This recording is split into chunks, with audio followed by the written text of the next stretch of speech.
Alright, we'll try and drive this pin here out.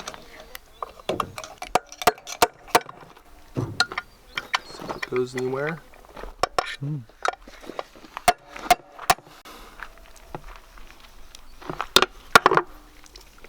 Here, I'll hold it upwards.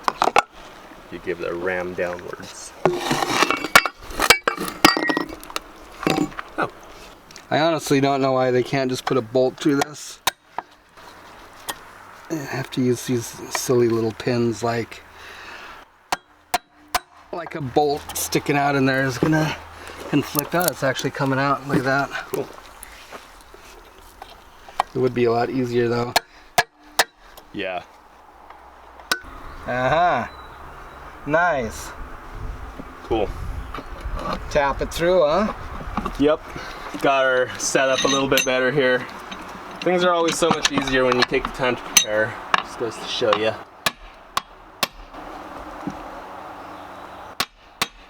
Yep. There we go. Awesome. Now tap that bolt back out. All right.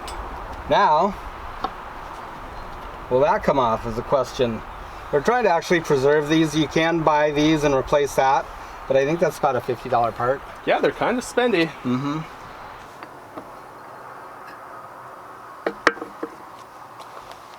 Nice. I guess this whole thing can come off. Might be warm, might not be warm. It's bottomed. Should just be able to twist the rest of it out. So these also have some pads on the bottom, just UHMW they wear. You can replace those. Sometimes if you ever have any experience with these hatches and you're using one on a fishing vessel, it's good to watch out for these right here. These can come out and fall off. And what happens is that when you tighten up this hatch to make sure it's not leaking, basically you want to send somebody inside the compartment. Somebody is outside with the hose. You dog it, you close them in, and you blast it with water, and then they can adjust these bolts and make sure that it's tightened up evenly and you don't have any leaks. If it's missing one of these ears right here, or even two, it can be cockeyed on here. It won't dog correctly and it'll leak. So just something to watch out for there. Hatches are like a super important integral part of your vessel. You know, this is literally the thing that sinks boats right here, is hatches that aren't maintained properly, that aren't adjusted properly, and a little bit of water in there, you know, a half a gallon at a time over the course of a day or two, it adds up fast. Next thing you know, you got a slack tank and your boat's rolling over or it's going down. So we'll go ahead and recondition this, and if we're happy at the end and we're confident that it's safe and we're not going to have problems with it, we'll put it back into service. If not, we'll scrap it. Just be able to twist this out, huh? Yeah, I think so. Oh. I'll let you do that. I feel like it's pulling out the key or something. Mm-hmm. What you say, boss? I see the O-ring indentation spot. It's covered in filth. Oh, it's way down inside there? Or is it near the top? No, it's near the top. Weird. Well, we'll get it cleaned up and see, huh? Yeah. Maybe grab that impact screwdriver and see if we can't tap these bolts out. Yeah. If not, at least we can get in from the other side now and we can drill them. Piled a bunch of weld up on top of that screw there, and then I glued a bolt to it. Not enough room to get a nut in there. The opening's too small on the inside of the nut to try and get any weld down inside of it and stick to the flat of that screw. This side I just kind of like stuck this on there. I did this one first and I tapped it and it turned, so maybe it's good to go. If not, we'll just try the same things here. TIGging this does one of two things. Number one, it lets you physically have something to grab onto now. But number two is all the heat that you put into that bolt expands that bolt out and helps break that bond between the stainless and the aluminum. So it kind of like, little double purpose there. Yeah. So let's see if we can get this to twist off, I guess. Appropriate tool here. Yeah. It's probably gonna break that off, but I did see that screw move, so that one's not in very far. Yeah, amazing. Absolutely amazing. Probably not even hot. But... Oh, that one might be though. Just give it, yeah, it's not moving. Go back the other way a little bit. Just in the bolt. Yep, I can see the bolt flexing. I'll go down low. It might help. Where's the hammer?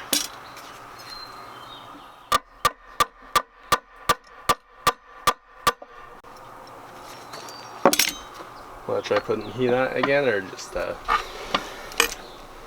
it? Your bond is good. Yeah.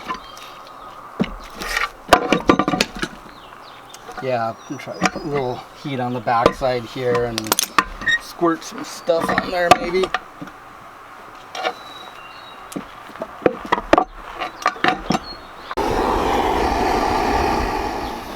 Starting to bubble over there.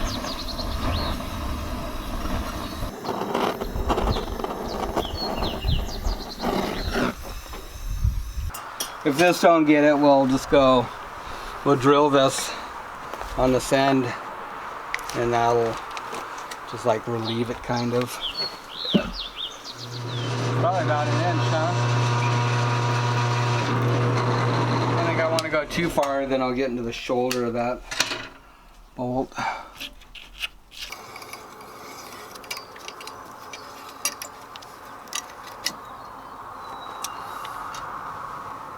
Mm-hmm. Okay, well, let's get this piece out of here and see what the deal is. Ka-ching! Checkmate.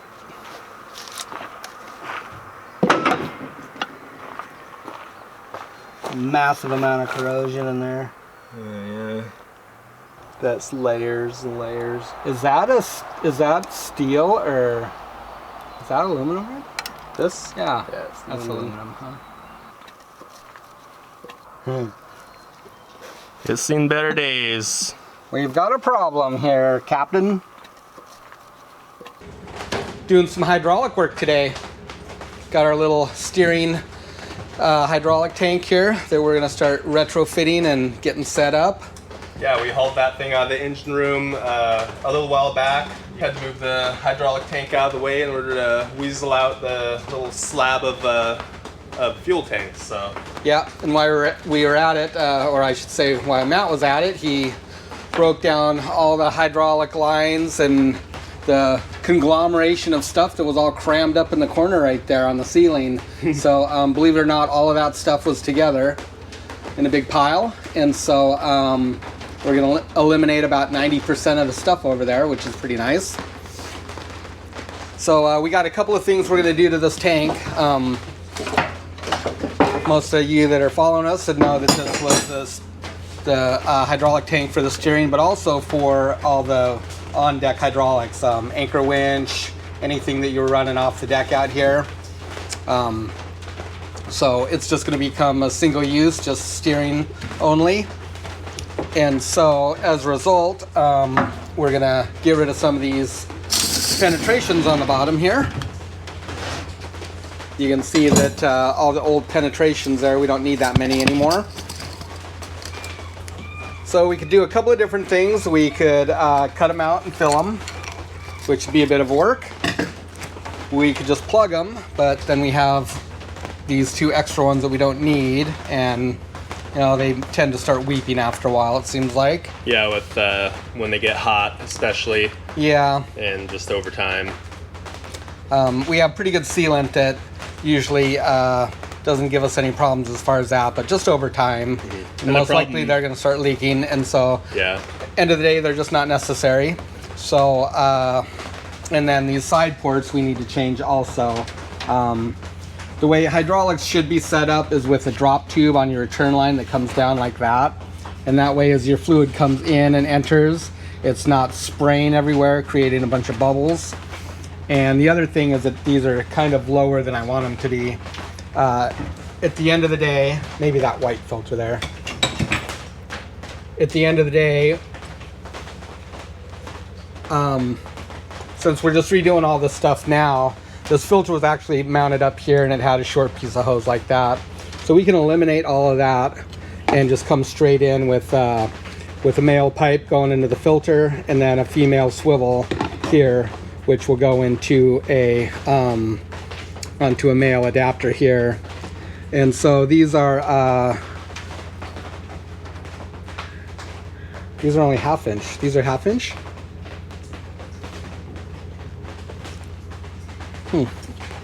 These are only 1/2 inch. Is that other one 1/2 inch also? That's 3/4, that one. Yeah. Yeah, this one's 3/4. Yeah, okay. So we're actually going to be using this housing because it's a 3/4 inch, and that'll mate up to this. So we'll have to pick up a couple of adapters, or most likely we got some in this pile here. Yeah, we have a huge array. So we're going to relocate this up here and just bring it in directly with a swivel fitting right there. It's easy to break and remove this if you ever need to take it off, if you have a problem with the housing or whatever, whoever knows. And so instead of being spaced out like this with a piece of hose that could be a failure point and just takes up more real estate, we'll bring it in nice and close, get all that tightened up. So most likely we'll just we'll cut a new hole here. I'll probably cut this side off and use the piece that I cut out to fill that. We'll see, I don't know yet. And oh yeah, I was actually talking about all the fittings. So that's one thing that's going to happen, but then we started thinking that, well, we don't need all these ports here and we don't really want to plug them. Let's just flip the tank over, right? How's that sound, guys? So now we've got one port on the bottom and we got a plug that we can drain the tank if we need to. And so that'll work out really good. We already have the inline suction strainer with the correct reducer on there, or correct fitting to go into that. So we'll just go ahead and come in there like that. Another benefit is that it'll get the valving right here, kind of underneath the tank where it's not sticking out here, taking up more real estate, also kind of prone to getting bumped or anything like that. So that'll clean that up really nice. And then the top ones that used to be the bottom, we'll just put plugs in those. We'll need one of those to fill the tank anyways. And then the other ones we'll just plug, we'll put a breather on there, on one of them to fill. So that'll work out real good. So we picked up some new flange fittings. These are just tank fittings, tank flange fittings. So they make a really nice interface. You drill it out to the size of that and drop it in there and then weld it on the outside. You get a really nice thick boss right there. So so the smaller one right here we're going to use and put it on the tank somewhere, maybe here, maybe over there, but we'll put a sight glass into that so we can see the level in the tank.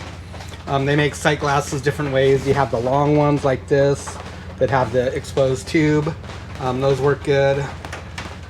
They also make just little button ones that just thread right in there, and it's just a small glass window or plastic or whatever kind of composite material they use for that. And so we'll put a sight glass in. I don't know if we'll put in one or two. I was thinking two, maybe one is fine. At any rate, we'll do that. That plug that I cut out of there, I'll just use to fill this, or I'll get some material for that. We'll get rid of that guy. And that'll work out good. This will go on the side for our filter to go into. We picked up an elbow and a short length of pipe that we'll weld together, and then we'll weld it to the back of this.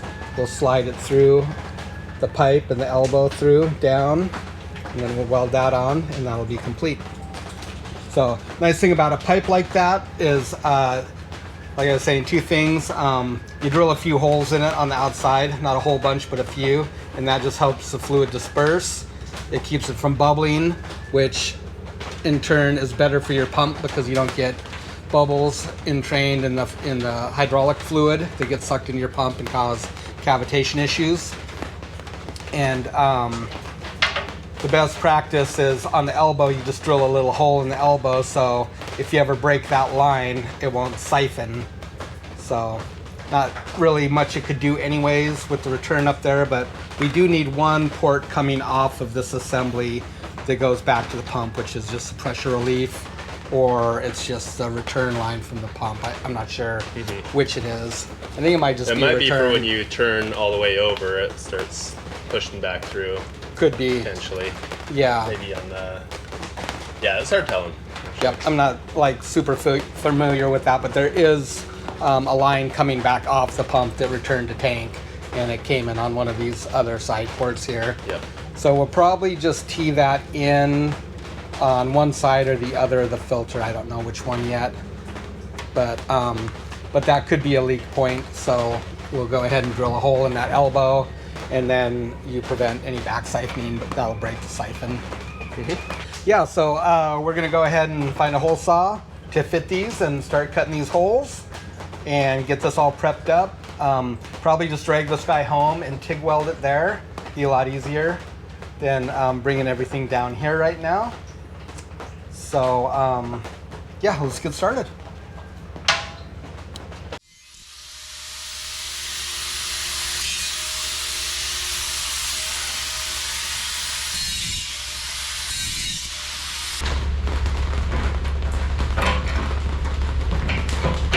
So we'll just leave this one. Plug it. Plugging it. Yeah, just in case.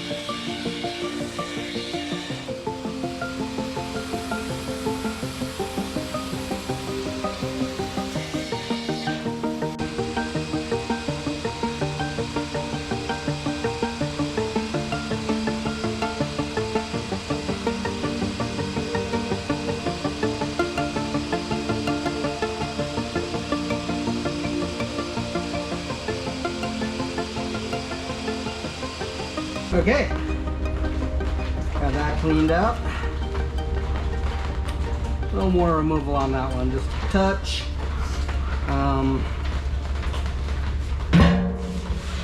Go ahead and get a hole for the sight glass. Which side do we want it on? The sight glass probably on the inboard side, huh? Because it might be, well, it shouldn't be that far back. It'll be on the inside of the tanks. Like over here? Yeah. The outboard side? Yeah, that should be fine, right? Should be fine, huh? Yeah. So we'll get rid of this one anyways. Just kind of cleaning up the unnecessary stuff here. What do you think, like something like that, Matt? Oh. Yeah. This thing doesn't need to be super duper full, but maybe something like that much. That's just a hair lower than the fill? Or a bit higher? The return. Yeah. Yeah, like the return would be here. Yeah, that should be good, yeah. I mean, something like that. If it's showing on there, that should be fine. Yeah.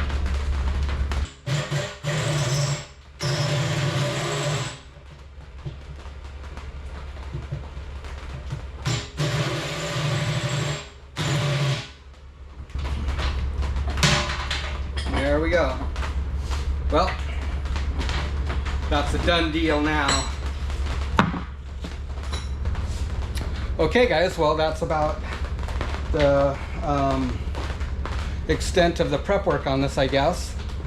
So have the new hole for the flange drilled here. That'll be our return line. This one below it will get plugged. Eliminate that. And this other port here will be for a sight glass. You just pick up a little 1/2-inch threaded sight glass. It'll go right in there. And then this other one will get plugged. It's like I got a bit of a dent in this tank. I don't know why. I think somebody was standing on it maybe. I have to see if I can pull that out. Pretty rude, honestly. They may or may not have been neat. It should pop right out, I'm sure. To get in there and pop it out. Of course, this tank is probably full of chips and stuff now, so we'll have to give it, oh yeah, I can see them in there. We'll get it flushed out really good. There isn't a lip on the inside of these or anything, so it'll flush out really easy. After we get these new pieces welded in, we're gonna take this home and TIG weld this stuff out. Yeah, so that's pretty much got it for that. Happy with how that'll turn out. We'll take this home, get it welded up. I'm gonna hit a couple of spots real quick with the flap disc. They're a little bit rusty, and once we're done with the paint, we'll get it all cleaned up, or once we're done with the welding, we'll get it all degreased and get some fresh paint on it and be ready for install.